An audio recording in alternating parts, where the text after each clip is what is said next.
close your eyes. You're about to walk through a doorway most people have passed their entire lives without ever seeing what's behind it. The year is 30 AD. The city, Jerusalem. The night, Passover Eve.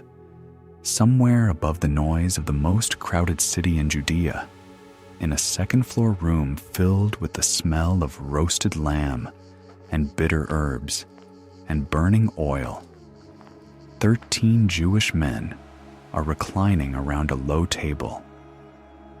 What happens in the next 3 hours will divide history in two. You've seen the paintings. Leonardo's famous image, a long rectangular table, high-backed chairs, perfect symmetry, Jesus at the center in brilliant white, beautiful, and almost entirely wrong. Today, we're going inside the actual room. We're going to walk the actual streets Jesus walked that evening. We're going to reconstruct every architectural detail based on what archaeology has uncovered from first century Jerusalem. And we're going to sit at that table, or rather, recline at that table, and experience the Last Supper the way it actually happened. What the paintings never show you will change the way you read this story forever. Before we step into that room, we need to understand the city roaring outside it. Passover Jerusalem was unlike Jerusalem on any other night of the year. The historian Josephus estimated that during Passover, the city's normal population of roughly 80,000 swelled to over 1 million pilgrims. Even conservative modern estimates place the crowd at 300,000 to 500,000 people packed into a city built for a fraction of that number. The streets were impassable. The air was thick with smoke from thousands of sacrificial animals burning simultaneously on the temple altar. Every courtyard, every rooftop, every available inch of floor space was claimed. Pilgrims who couldn't find lodging inside the city walls camped along the slopes of the Mount of Olives in Bethany, in Bethphage. The city breathed noise and heat and holiness. And in the middle of all of this, Jesus had a plan. Luke 22:8 tells us he sent Peter and John ahead with a single instruction: go and prepare the Passover meal for us to eat. They asked the obvious question: where? His answer was precise, almost cryptic. As you enter the city, a man carrying a water jar will meet you. Follow him to the house he enters and say to the owner, the teacher asks, where is the guest room where I may eat the Passover with my disciples? He will show you a large upper room all furnished. Make preparations there. A man carrying a water jar. In a culture where water carrying was exclusively women's work, a man with a jar in a crowd of 500,000 people would have been immediately, unmistakably visible. This wasn't improvisation. This was a prearranged signal. Jesus had organized this well in advance and deliberately kept the location secret from Judas until the meal was already underway. Peter and John followed the man. He led them through the streets of Jerusalem's upper city. And there, in a neighborhood of wealthy homes and wide stone-paved streets, they found the room. Where exactly was the upper room? Here is where archaeology gives us something extraordinary. The site most consistently associated with the Last Supper is a building on Mount Zion in Jerusalem, known today as the Cenacle, from the Latin cenaculum, meaning dining room. The current structure is Crusader-era construction from the 12th century, heavily modified by the Ottomans in the 16th. You can visit it today. Tourists walk through it every morning. But beneath those medieval layers, scholars have traced a tradition that runs all the way back to the 1st century. the 4th century bishop Epiphanius described visiting a small church on Mount Zion that had survived the Roman destruction of Jerusalem in 70 AD, one of very few structures in the city that did. He called it the Upper Church of the Apostles and noted its explicit connection to Passover night. The pilgrim Egeria, visiting Jerusalem around 383 AD, recorded participating in liturgical rites at this specific Mount Zion location on the night of Maundy Thursday, the night of the Last Supper. She described it as a common, well-established observance, not new, not invented, ancient. More significant still, the Jewish Christian community that fled Jerusalem before the Roman siege of 70 AD and returned when the destruction was complete, maintained continuous veneration at this Mount Zion site for generations. The tradition predates the Crusaders. It predates Constantine. It predates the earliest formal Christian pilgrimage routes. Something happened on Mount Zion that people refused to forget. But tradition tells us where. Archaeology tells us what it looked like. In 1967, excavations in Jerusalem's Jewish quarter, led by archaeologist Nachman Avigad, uncovered what scholars now call the Herodian quarter. The mansions and townhouses of Jerusalem's priestly aristocracy, the wealthiest neighborhood in the most important Jewish city in the world. These structures date precisely to the 1st century, the period of Jesus. What those excavations revealed changed everything. These were not mud brick hovels. These were sophisticated multi-story stone buildings with mosaic floors, vaulted ceilings, decorative frescoes, and elaborate water systems. The largest, known today as the Palatial Mansion, covered over 6,000 square feet across multiple levels. It had a main hall more than 11 meters long, walls decorated with painted Pompeian-style plaster, opus sectile stone mosaic floors inlaid with geometric patterns, and a complex of ritual baths, mikvaot, carved into the bedrock below. This is the architectural world of 1st century Jerusalem's upper city. This is where Jesus ate his last meal. The owner of the house was clearly a man of significant means. The room was large. Luke's Greek word is megas, meaning great. It was already furnished. It was upstairs. And it was on Mount Zion, in the wealthiest section of the city. Now, step inside. You come up an exterior staircase, typical of large Jerusalem homes in this period. Stone steps built along the outer wall, leading directly to the upper floor, bypassing the household rooms below entirely. Guests could arrive and depart without disturbing the family.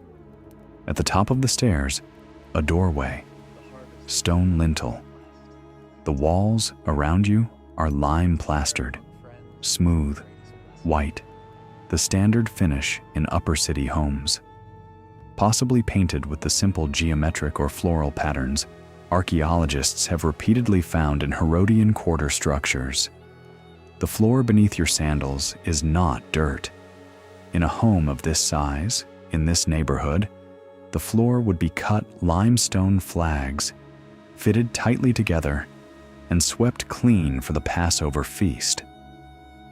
Archaeologists excavating comparable 1st century Jerusalem homes have found exactly this: large stone-paved upper rooms.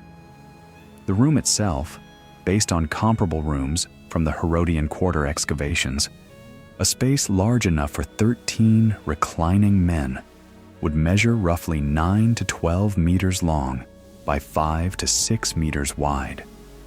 The ceiling, supported by stone arches or heavy timber beams, is low by modern standards. The flat roof above is accessible by a separate internal staircase. The room is lit, not brightly. This is oil lamp illumination. Multiple small clay lamps on stands, their flames multiplied by reflection off the white plastered walls. The room is warm. Passover falls in mid-April by our calendar, and the Jerusalem nights carry a chill. But a dozen bodies and a cluster of burning lamps hold the cold back. The smell, roasted lamb, bitter herbs, the sharp cut of horseradish or endive, charosé, a thick paste of crushed dates and nuts and spices mixed with wine, unleavened matzah, and beneath all of it, the warm sweetness of Judean wine. Now look at the furniture, because this is where almost everything you've been taught is wrong. There is no long rectangular table. There are no high-backed chairs. In the Roman world of 1st century Jerusalem, a city 400 years deep in Hellenistic and Roman cultural influence, a formal evening meal was eaten in the Roman Triclinium style.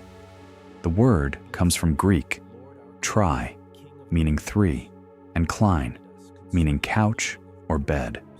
3 low-cushioned couches arranged in a U shape around a central low table.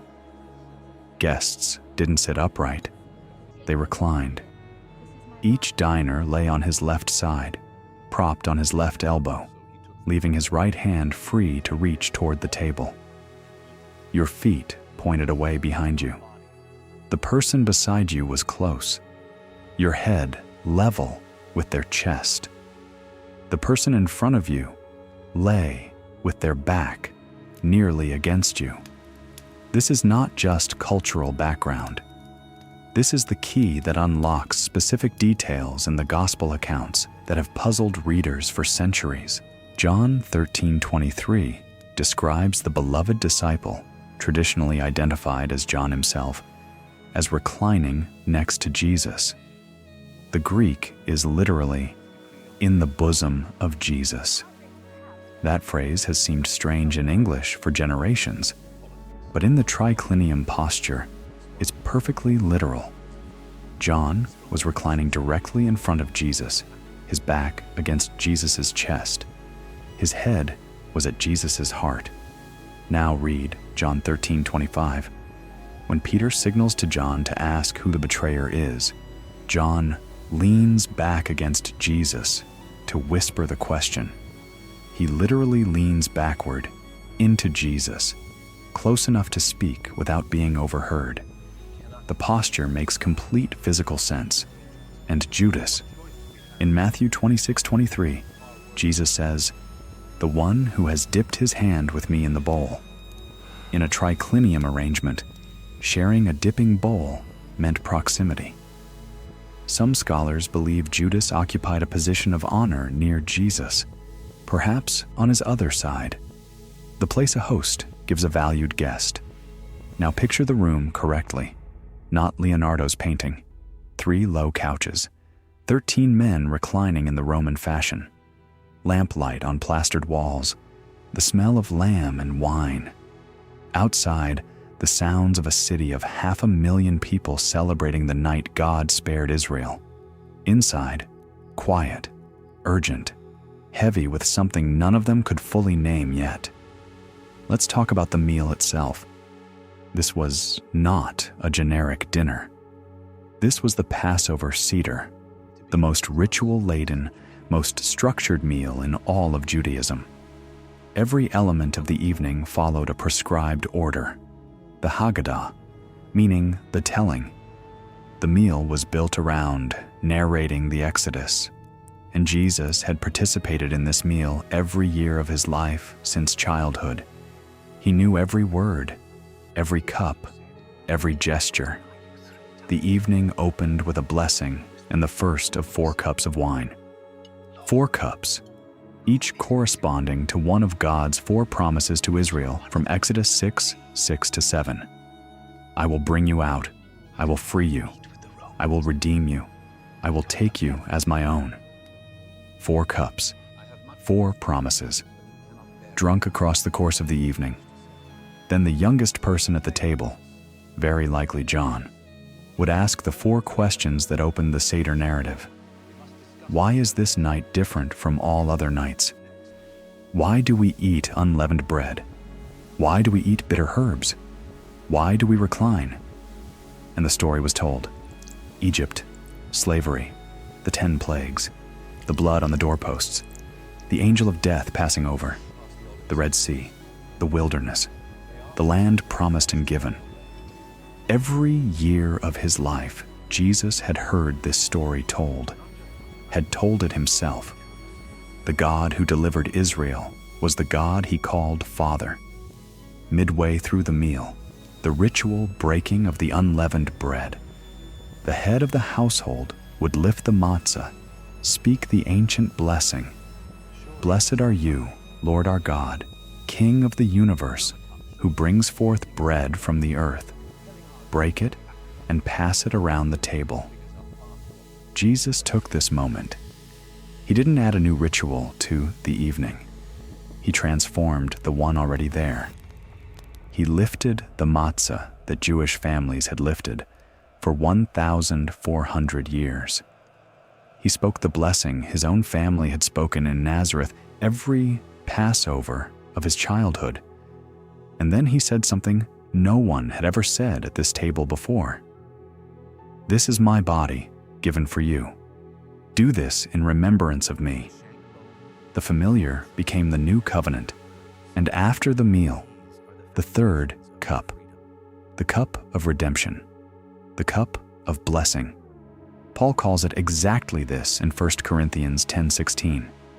This was the cup Jesus lifted and said, "This cup is the new covenant in my blood, which is poured out for you." Not a random cup. The specific cup. The cup associated with redemption, since the Exodus. Associated with the blood on the doorposts that caused the angel of death to pass over every home that bore it. Jesus didn't invent the imagery, he fulfilled it. But before the bread and the cup, something happened that no one at the table expected. John 13 records it. In the middle of the meal, Jesus rose. He laid aside his outer garment. He wrapped a servant's towel around his waist, poured water into a basin, knelt on the stone floor, and began to wash his disciples' feet. Stop and understand what this meant. Foot washing was the task of the lowest ranked slave in any household. Not an ordinary slave, the lowest one.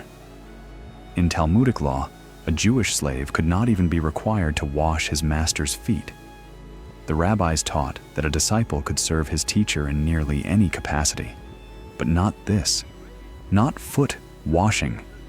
It was beneath the dignity of a disciple. In that room, on that stone floor, in the lamplight of a Passover evening, the one they called Teacher and Lord knelt with a basin and washed 12 pairs of feet.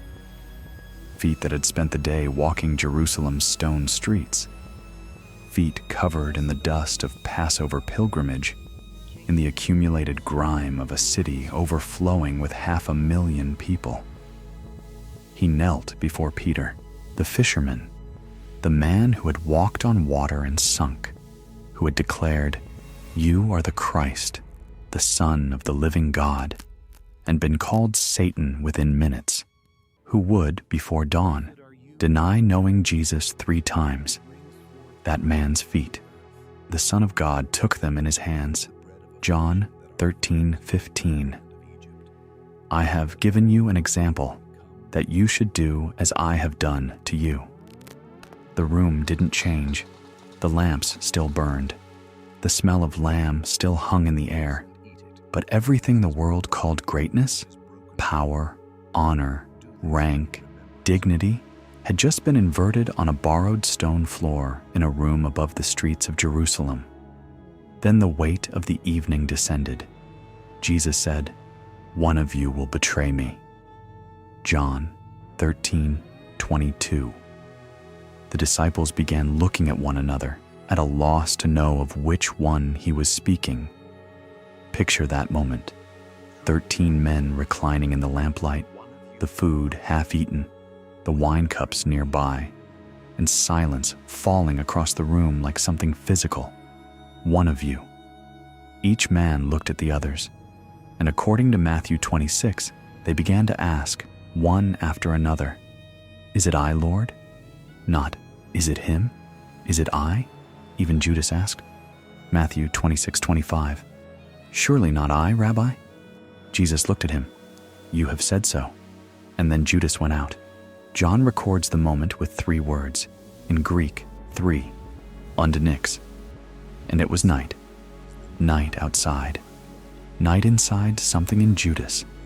And the night that was approaching all of them had just taken one step closer. What remained in that room was 11 men and their teacher, the Passover meal, the remaining cups, the hymns, and one more act before the garden. Matthew 26:30. When they had sung a hymn, they went out to the Mount of Olives. The hymn.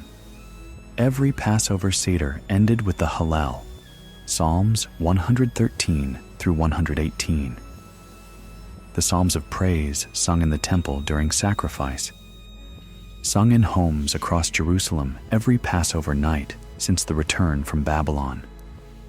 In that upper room, in the lamplit warmth, with one of their number already walking through the streets toward the chief priests, 11 men sang, "The stone the builders rejected has become the cornerstone. The Lord has done this, and it is marvelous in our eyes. This is the day the Lord has made. Let us rejoice and be glad in it."